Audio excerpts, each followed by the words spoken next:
Hello and welcome to your lecture on orientation, which is also known as onboarding, as well as training and development for human resource management. Regarding orientation and onboarding, there's a couple of terms we should ensure that we know are different. One is socialization and the second is orientation. Socialization is a long-term process. It's informal. It's talking about socializing people to the organizational expectations, the organizational climate, the organizational culture. And it's really talking about the fit of the employee within the organization, irrespective of what their job is. So it's this commitment to the organization as a whole that's usually an outcome of effective socialization. In contrast, orientation, which is also known as onboarding, is short-term and it's often formal. And it's really talking about what's required for the job and what the company expectations are. With that, the essential purpose of orientation is to align new employee capabilities with orientation and training in order to make them effective to meet the job demands. So it's really about alignment of the individual with what the job requires. And that's the purpose of the short-term orientation. Research has shown that there are multiple benefits associated with effective orientation programs, which is essentially why organizations will invest in orientation program. There's a reduction of negative organizational outcomes such as turnover, the requirement for corrective discipline, error rates, grievances, and anxiety amongst workers. And there's also an increase in positive outcomes such as employees report that they have clearer expectations of what's required on the job and in the organization, that job performance improves, and that the organization experiences more stability as a result of all of these benefits associated with effective onboarding or orientation programs. So if we know that there's a number of benefits associated with effective orientation, the next question comes in regards to what should we have when it comes to orientation? What kinds of topics should we ensure that we cover off? This slide talks about 4 specific topics. One is organizational issues, so telling the individual something about the organization, its history, its purpose, its policies, and often giving a copy of the employee handbook for them to read and bring back questions around. There's also employee benefits, and these employee benefits, employees want to know about what kind of benefits and services are available to them. And there's an entire chapter on benefits and incentives, but it's really, the pay, the vacation, the breaks, how things accrue, how much vacation they can take, whether there's unpaid vacation, those kinds of things. It's also important to do formal introductions. So that means introducing people to their supervisors, their coworkers, their trainer. This often does not happen at the hands of HR. It happens at the hands of the line manager, a coach, or a mentor who's assigned to that individual employee. And then also a discussion of job duties. So when we take a look at this, the organizational issues and employee benefits, the first 2 examples, are often the things that HR gets involved with, but the introductions and the job duties are things that are specific to the department and the work unit. So in this case, a coach, a mentor, or the departmental manager may be involved with these. This slide is based on a survey done by the Conference Board of Canada, and in this case they looked at 145 organizations and asked them who was responsible for various onboarding activities.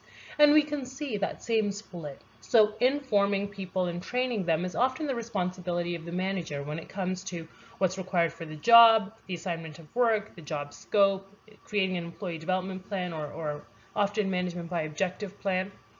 Whereas the idea about the resources, as well as some of the welcoming, happens largely at the hands of HR.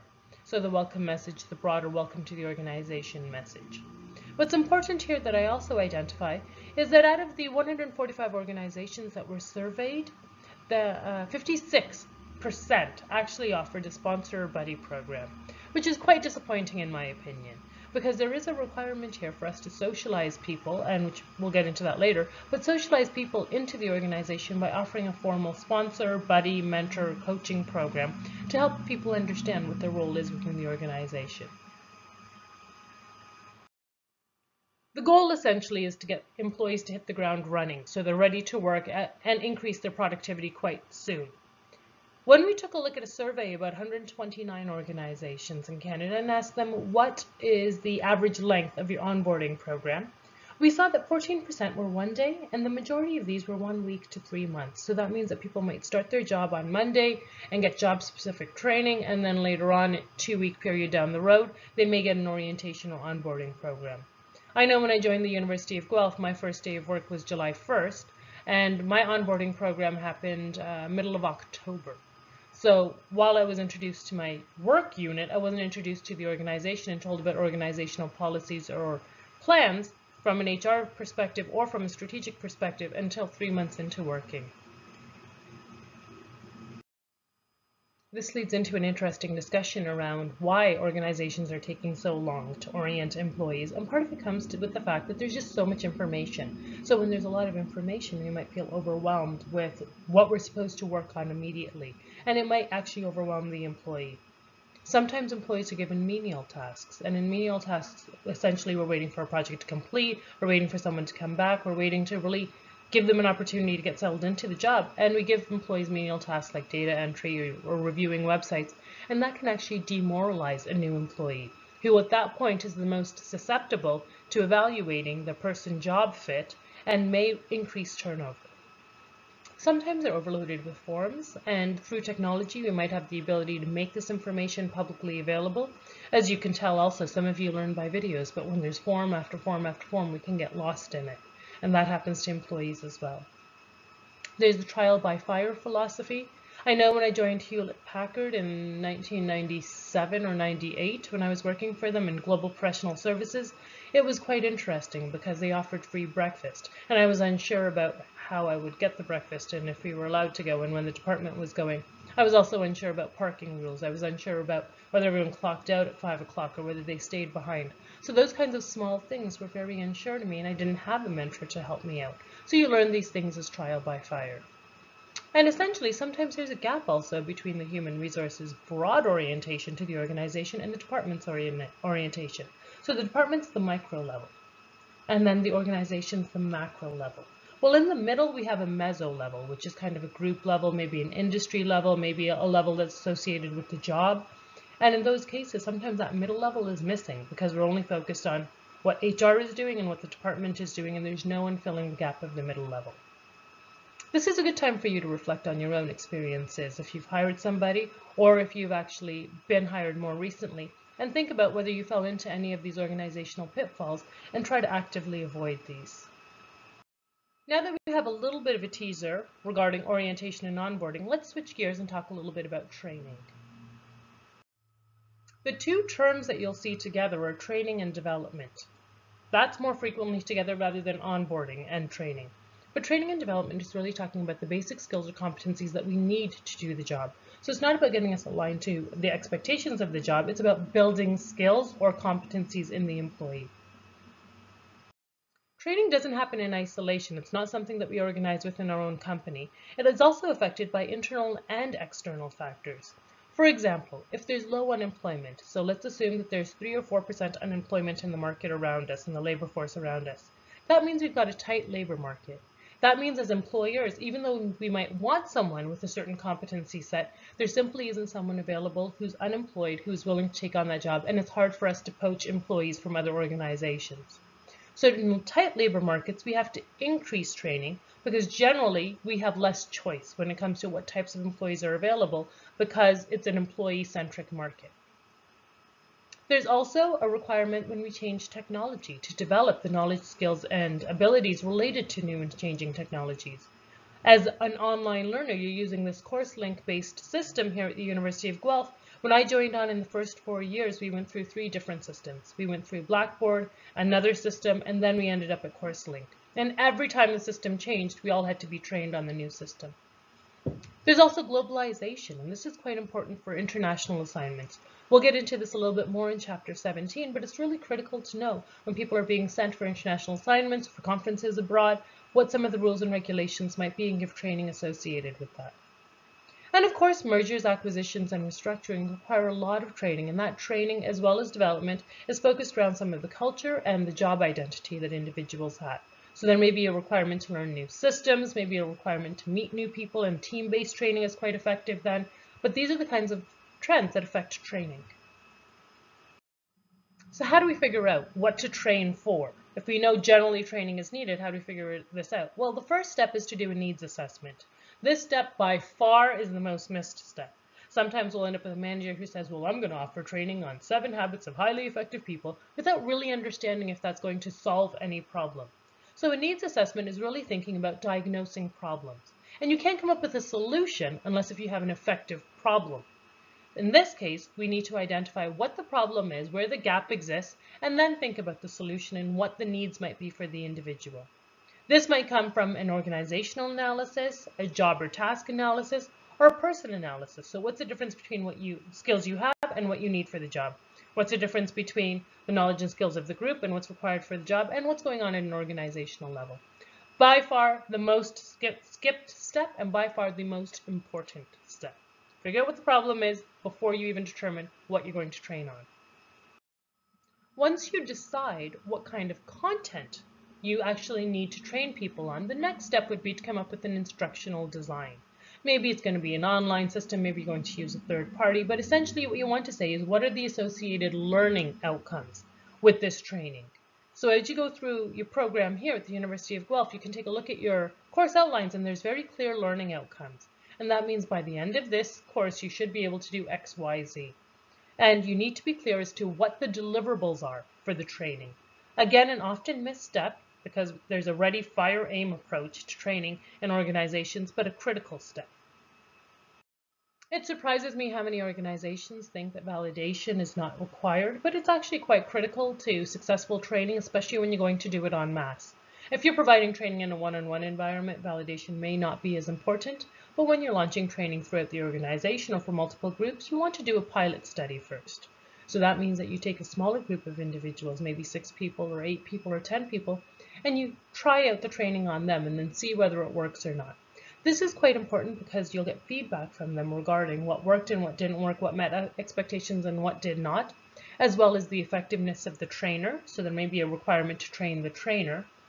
Moreover, there can be identification regarding the steps that you have, whether the steps are correct.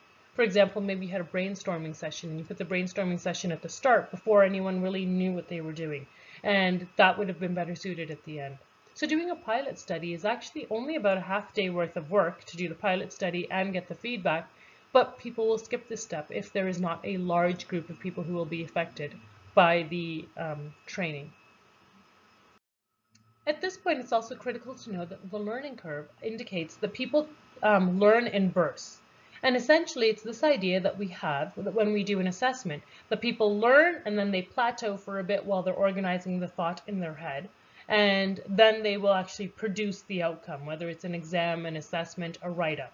So if you think about what you have to do for my class, whether it's an exam or a write-up, I'm thinking that you will do all the learning first, and then you've got a 1-week window, a 2-week window while you're synthesizing the learning. And then you're delivering and you're ready for the next plateau. So you're ready for another learning curve after that assessment has gone in. That's what it should have been. However, research shows that it's actually a little bit more on the was line here.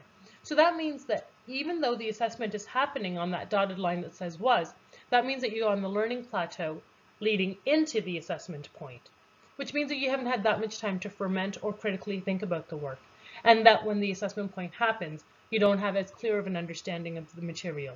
And if I immediately get into another learning curve, you're actually going through a plateau period. So in this case, some PM students will tell me my brain is full, I can't take any more information, and it's because they're in their plateau period.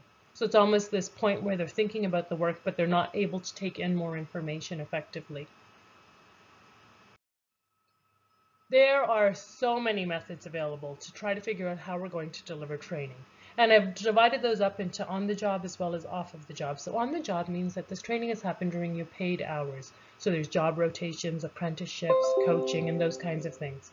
Alternatively, there's off the job, and this might also be during paid hours, but it's not happening in your physical workplace. So you have to move to a different part of the building, a different classroom, a different something else, or a different online environment in order to engage in vestibule training, role-playing, simulations, lectures, self-study programs, etc.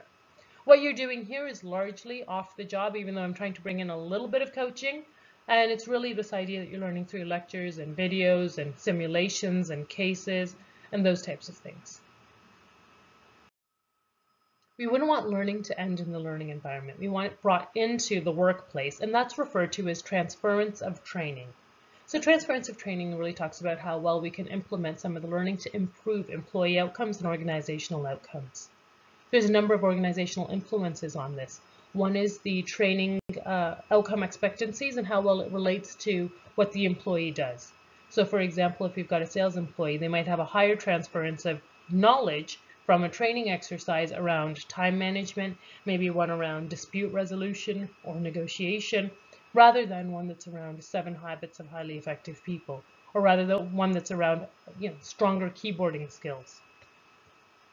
In addition, there's the reward, pay, and promotion link that has to happen.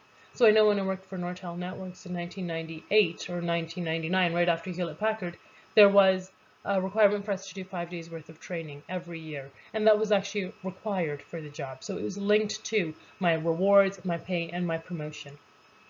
There's environmental constraints and obstacles. And we talked a little bit about how if the environment around us has got a low unemployment rate, then that onus of training falls on me as the individual employee. So I'm more likely to take on more training and try to transfer it into my workplace. There are oftentimes obstacles as well. Sometimes there's a deflationary pressure amongst peers. So that would be low levels of peer support or supervisor support to implement some of the ideas that you learned. So for example, if you talk about this class, specifically human resource management, you might have learned something really interesting in employment law or performance management or even here in training. And you want to implement it in your organization, but you get some resistance from your supervisors and peers. That would reduce the transference of training. So we want to alleviate that in order to ensure that our training is having the maximum impact on organizational and employee outcomes. There's also organizations' learning climate. So learning climate is a relatively new term coined about 10 years ago, where we talk about whether the organization is a knowledge-based organization, they're dynamic, they're open to new experiences, and they encourage that with their employees. Or whether it's a static organization where it follows the status quo. And we see this a little bit more with bureaucracies, but there's also smaller organizations where there's not much of a learning climate. You're just expected to do what you do and not really advance individually. And that means that we're going to have low transference of training. So there's a famous author by the name of Kirkpatrick. He's an academic who came up with 4 ways for us to evaluate training effectiveness. And he says the way that we would evaluate this to determine if the training was effective was to evaluate the employee's reaction, the level of learning that they actually did, so this could be through exams, assessments, simulations, look at their behavioral change over time, as well as look at the results criteria associated with their job to evaluate whether the training was effective.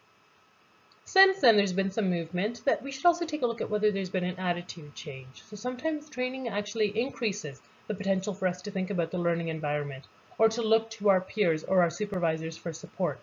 And sometimes the outcome of training also is that we're looking for a more advanced learning environment around us. So sometimes that's an attitude change.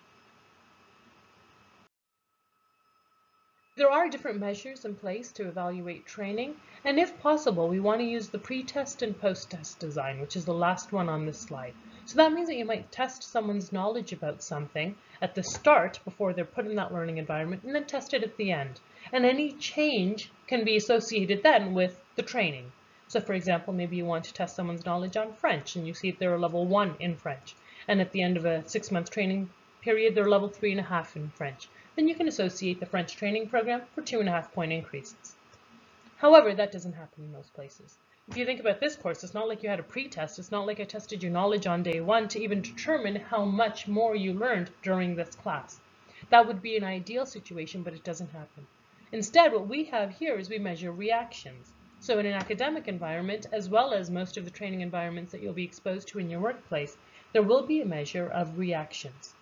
There's a challenge here because we can't refer to effectiveness of the learning. How effectively do you think that you will be able to implement this learning? How important do you think this learning is to your workplace environment if we are doing the test in the learning environment?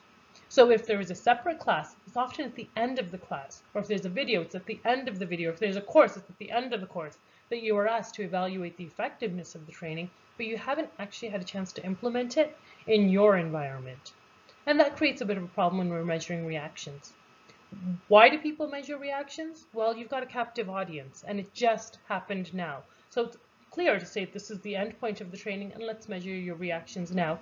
And we get a larger number of people, a larger percentage of respondents who actually complete the requirements here to do the reaction measure. There's also a measuring behavior post-training. And if you only measure behavior after they've been trained, but not before they've been trained, then you can't really determine whether the change, whether there even was a change, and if there was any improvement or maybe people didn't improve at all, you can't really tell what part of that can be associated with the actual test. So there's a lot going on with evaluating training, but pre-test, post-test design is the best. And actually, now that I'm thinking about it, I might actually launch a pre-test for HR knowledge in this course and see how that goes. These were all a series of ideal situations for training, that ideally you go through all of the steps, and ideally you'd think about transference of learning, and ideally you'd measure all of Kirkpatrick's criteria. But there's a number of core issues that we need to consider that affect what we actually do and implement in real life. One is the needs assessment. So no matter what, you have to do a needs assessment, the needs might be very different for different people.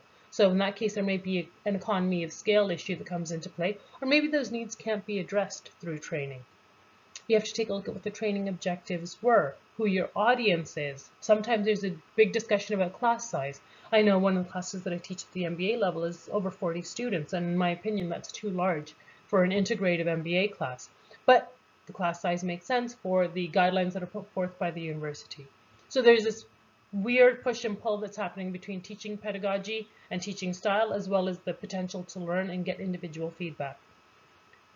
Part of that is because of time availability and cost. There's also training formats. So there's a lot of research done saying people learn better through hard copy text over e-text, but yet there's a big push in the market for e-text. Some people prefer face-to-face, some people prefer videos, some people prefer to read. There's just a variety of formats available. And then, of course, there's a variety of learning principles that also affect the kinds of issues. Issues related to whether training is effective or not in the workplace. There's training for special purposes, and there's 4 of those outlined in your textbook. There's training for teamwork, customer service, diversity, and literacy. There's also often training that's specific to management or executives in organizations as well, and that might include job rotations. So there's a number of special purpose trainings that are outlined as well. Now we shift gears and talk a little bit more about development. Similar to orientation and socialization, development is longer term, and it's focused on future job or organizational needs. So development, with the example that I had used about French, maybe it's good developmentally to teach someone French because it doesn't just focus on their specific job, but it develops a skill in them that could be used in the long term. So there is this concept of personal growth and longer term development in development, whereas training is focused on job performance and what are the employee outcomes and employment outcomes. Employee development strategies can be cognitive, so it's this idea that we can alter people's thoughts or ideas, and we see a lot of development work happening in courses such as this one, which are 2 or 3 months long, and over those times you're being exposed to a variety of ideas and asked to discuss and partake in critical analysis for that. There's behavior, so it's an attempt to change behavior. My brother's actually pretty high up in Peel Regional Police, and one of the behavioral training sessions he had to go to was negotiations. And to change that behavior, they really had to get him into those negotiation and de-escalation situations where there's hostages being held and those kinds of things, because his gut reaction is to escalate the issue and go aggressive, but they had to train behavior to actually go the opposite and reduce the tension in the room and de-escalate the room. And then there's environmental. So it's an attempt to change the attitudes and the values of the people around us. And this has a lot to do with some of the diversity training that happens as well as the teamwork training that happens. Developmental concepts that you might find important to you is that concept of a learning organization. So it's really an organization that has an enhanced capability to learn, adapt, and change. And we talked about learning culture a little bit earlier, learning climate. Knowledge workers. Very few of us are actually physically going down and doing manufacturing blue-collar jobs. Knowledge workers are the white-collar jobs, and most of what we do is actually in our head. So it's hard for you to evaluate whether or not I can change my thought process. So it's really, do we use the information available to solve some of the org problems? So how are we applying the knowledge, and how do you measure that? There's a whole complicated set of developmental issues as well as performance management issues. And then, of course, a competency framework. So in job analysis, there was some discussion about the difference between skills and competencies and how competencies are a broader range. For example, maybe you've got the ability to run an SPSS syntax, but you have a competency in research methods, which helps you understand the broader picture. And so with this competency framework, you have to think about who is responsible and where do we give opportunities to develop competencies. And this will come up in performance management again. Essentially, you're seeing a big link here between training and development as well as performance management, because what we're trying to do is provide support for the employee in order to ensure that they have the most effective performance in the organization, and that we'll go and measure that performance somewhere along the way. So our very next chapter should be performance management. Happy readings!